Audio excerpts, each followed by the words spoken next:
আমার রব আছে, আমার মালিক আছে, আমার খালিক আছে, আমার একজন অভিভাবক আছে। ওই বিশ্বাসটা রেখে টেনশন মুক্ত থেকে আলহামদুলিল্লাহ বলে মুখে হাসি রাখবেন। দেখবেন আজকে যে সিচুয়েশনটা আপনার জন্য অকল্যাণকর মনে হয়ে আপনি টেনশন করছেন, হয়তো রব চাইলে ওই অকল্যাণের ভিতর থেকে আরো 10টা কল্যাণের রাস্তা আপনার জন্য আল্লাহ করে দিবেন। সুবহান। আচ্ছা, টেনশন করে কার কি লাভ হয়েছে? কে কি পরিবর্তন করতে পারছে বলেন? টেনশন করে কোনো লস ছাড়া লাভের কোনো সম্ভাবনা। টেনশন করলে রাতের ঘুমটা নষ্ট হয়, টেনশন করলে প্রেশারটা বেড়ে যায়, না হয় কমে যায়, টেনশন করলে চেহারা সুরত খারাপ হয়ে যায়, টেনশন করলে ভালো মানুষ, প্রিয় মানুষের সাথে কথা বলতে ইচ্ছা, অথচ আপনার এক একটা সেকেন্ড চলে যাচ্ছে যা আর কখনো আপনি ফিরে পাবেন না। তো সেজন্য টেনশন করে তো কেউ কোনো পরিবর্তন হয় নাই, পরিবর্তন করতে পারে না এই সিচুয়েশন। কিন্তু রব্বুল আলামিন চাইলে দিনকে রাত, রাতকে দিন বানাতে পারে কি পারে না? রব্বুল আলামিন চাইলে জীবিতকে মৃত, মৃতকে জীবিত বানাতে চাইলে পারে কি পারে না? রব্বুল আলামিন চাইলে আপনার জীবনের বড় বড় কূপের মতো গর্তগুলোকে ভরাট করে সুন্দর একটা মসৃণ রাস্তা বানাই দিতে চাইলে পারে। ইন্নাল্লাহা আলা কুল্লি শাইইন কাদির। ওই আল্লাহ, ওই রব তো আমাদের আছে।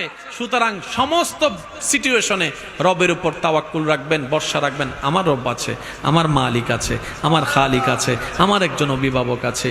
ওই বিশ্বাসটা রেখে টেনশন মুক্ত থেকে আলহামদুলিল্লাহ বলে মুখে হাসি রাখবেন। দেখবেন আজকে যে পজিশনটা, যে সিচুয়েশনটা আপনার জন্য অকল্যাণকর মনে হয়ে আপনি টেনশন করছেন, হয়তো রব চাইলে ওই অকল্যাণের ভিতর থেকে আরো 10টা কল্যাণের রাস্তা আপনার জন্য আল্লাহ করে দিবেন। সুবহান। মনে রাখবেন, রবের উপর ভরসা করে কেউ কখনো ঠকে নাই। রবের উপর ভরসা করে কেউ কখনো ঠকে ঠকবে না। একজন আল্লাহর বান্দা একজন থেকে টাকা কিছু ধার নিছে। কি নিছে ধার? ভাই বলেন না, কি নিছে? তখন ব্যবসা হতো কি গাড়িতে না নৌকায়? তখন ভাই আমি তোর থেকে টাকাটা নিছি, ব্যবসা করে লাভ করলে আমি তোর টাকা তোকে অমুক তারিখ অমুক দিনের ভিতরে আমি টাকা দিয়ে দিব। তো সে বলে যে তুমি যে টাকাটা নিচ্ছ, আমি যে তোমাকে টাকাটা দিব, এটা তো জিম্মাদারি, কি জানে বলে এটাকে, মর্টগেজ নাকি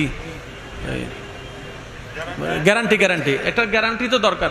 ভাই ও বলে যে আমার তো কেউ নাই, তবে আমি আল্লাহকে সাক্ষী রাখছি।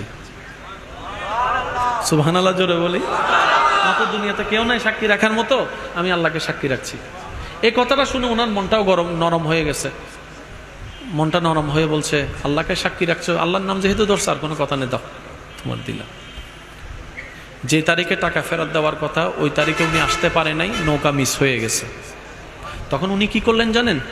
একটা লাকড়ি নৌকার মতো বানিয়ে সে টাকাটা ওখানে রেখে আল্লাহর ওপর তাওয়াক্কুল করে আল্লাহর নামে ওনার জন্য ছেড়ে দিয়েছেন।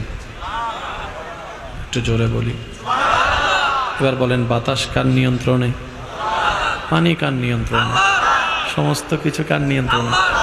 উনি বলে যে আল্লাহ, আমি ওয়াদা করছি তোমার নামে সাক্ষী রেখে, আমি তো পৌঁছাতে পারি নাই, এটাও তোমার একটা হিকমত। আর আমি জানি তুমি যখন যা করো বান্দার ভালোর জন্যই করো। আল্লাহ, আমি তোমার নামে ছেড়ে দিচ্ছি, কারণ এখানে তোমার নাম আমি ব্যবহার করেছি। আল্লাহ,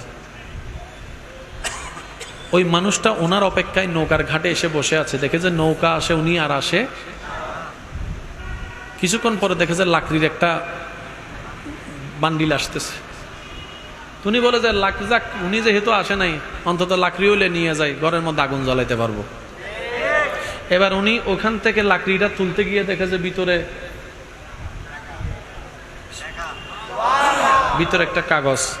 ভাই আমি এই কারণে আসতে পারি নাই, আল্লাহর নামের উপর আপনার জন্য এই টাকাটা পাঠিয়েছে, আপনি আমাকে দয়া করে মাফ করে দিবেন। কিছুদিন পরে উনি নৌকা পেয়ে আসলেন। আসার পরে সর্বপ্রথম ওই যার থেকে টাকা ধার নিয়েছে ওনার কাছে গিয়েছেন। ভাই আমি তো আসতে লেট হয়ে গেছে, ধরেন টাকাটা। আপনি তো টাকা দিয়েছেন, আমি অনেক আগেই পাইছি। কি বলেন? বলে যে হ্যাঁ, যে রবকে জামিনদার রেখেছেন সেই রবেই পানির স্রোত যেদিকে যাক ওই থলেটা আমার পর্যন্ত পৌঁছায় দিয়েছে। সুবহানাল্লাহ। হাজার মানুষ নৌকার পারে থাকলেও সবাই চলে গেল, রব আমাকে যেতে দেয় নাই। ওই লাকড়িগুড়াকে আগুন জ্বালানোর আশা জাগিয়ে ওটাকে তুলে ওখান থেকে ওই টাকার ব্যবস্থা করে দিয়েছেন। সুবহানাল্লাহ। আমার মুরব্বীরা হয়তো আমার সাথে একমত হবেন, যত আমরা পিছনে যাব তত মানুষের মন স্বচ্ছ, চিন্তা স্বচ্ছ ছিল। দেখি তো নাই, শুনেছি এক সময় নাকি এমন ছিল, ওই একবেলা কাউকে ভাত খাওয়াইলে খুশি হয়ে বলে জায়গা দিয়ে দিত মুখে মুখে। মুরব্বীর একটু আওয়াজ দেন। কোনো দলিল বলে না, কোনো দলিল, কোনো এগ্রিমেন্ট, কোনো ভিডিও ফুটেজ, কোনো ফেসবুক ছবি, কোনো স্ট্যাম্প, ওই একটা সময়। আর বর্তমানে ভিডিও দেখাইলেও কয় এডিট করছে। বুঝাতে পারছি কথা? তার দিন শেষে আমরা নিজেরাই নিজেদের পায়ে কি মারতেছি? কুরআন মারতেছি। আল্লাহ পাক আমাদের সবাইকে নবীর সুন্নত মোতাবেক জীবন সাজানোর তৌফিক দান করুক। সবাই মিলে বলে না আমি। মসজিদের মিনার থেকে যখনই আওয়াজ আসবে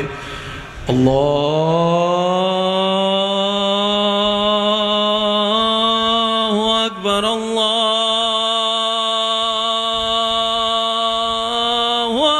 আকবার, আমরা মসজিদে যাওয়ার চেষ্টা করব বলি ইনশাআল্লাহ। সর্বোচ্চ চেষ্টা কোথায় যাব? মসজিদে ইনশাআল্লাহ। আর যদি সেটা কোনো কারণে সুযোগ না হয়, ইচ্ছা আছে সুযোগ না, দোকানে, সাইটে, যেখানে, এটা মানে হচ্ছে যে রিজিক আনার হাজিরা দেওয়া। আল্লাহ তুমি দিছো, আমি হাজিরা দিচ্ছি, আরো দিও। আল্লাহ আমাদের সবাইকে কবুল করুক, আমিন। শেষবারের মতো যার যত শক্তি আছে একবার বলেন সুবহানাল্লাহ। হয় না, হয় না, আরো জোরে বলেন সুবহানাল্লাহ। এবার বলেন আলহামদুলিল্লাহ। এবার বলেন লা ইলাহা ইল্লাল্লাহ। এবার সবাই দুই হাত তোলেন, ঈমানি আওয়াজে বলেন আল্লাহু আকবার, আল্লাহু আকবার, লা ইলাহা ইল্লাল্লাহ, মুহাম্মাদুর রাসূলুল্লাহ সাল্লাল্লাহু আলাইহি ওয়াসাল্লাম।